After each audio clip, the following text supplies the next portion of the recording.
Thank you for registering to join MASSP for your regional policy priority discussion. The goal of these meetings is to take a deeper dive into the handful of key areas that MASSP members identified as priorities for the 2021-22 legislative session. While MASSP's member-driven priority setting process starts with the regionally elected MASSP Board of Directors, the final say is left to MASSP's members in the form of a survey. Given the pandemic and the challenges that the situation poses in the very near term, we bifurcated our survey and asked that you rank both the most important immediate-term priorities and longer-term priorities.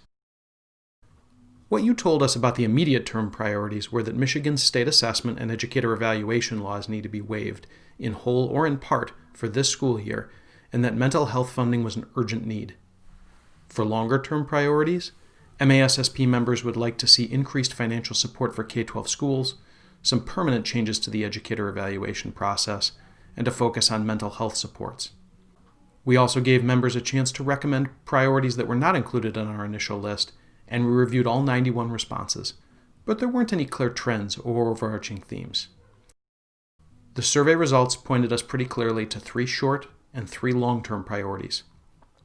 In the immediate term, we will be working on securing waivers from state assessment and educator evaluations for the current school year, as well as additional funding for mental health needs. In the longer term, our focus on evaluation will pivot to sustained reforms to the system, more funding for K-12 education writ large, and broader support for mental health supports. While we've taken a long list of issues and boiled it down to 2 short lists, each of these items is dense and complex. That's where we need your additional input. Consider what it means to reduce the percentage of evaluations based on student growth data. To what should we work to reduce it? A specific lower percentage like 25%?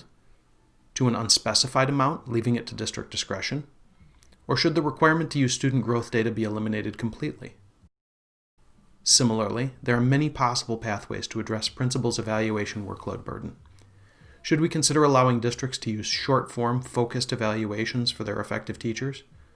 Or of moving to triennial evaluations for highly effective teachers instead of biennial evaluations like we do now? Or perhaps we expand the evaluation skipping provision to include all teachers rated at least effective. These are the discussions we look forward to having with members during our upcoming region meetings. So please take a few minutes before joining us to review the policy priorities established by MASSP's membership and consider what each of those items means to you and your school community. Thank you, and we look forward to speaking with you.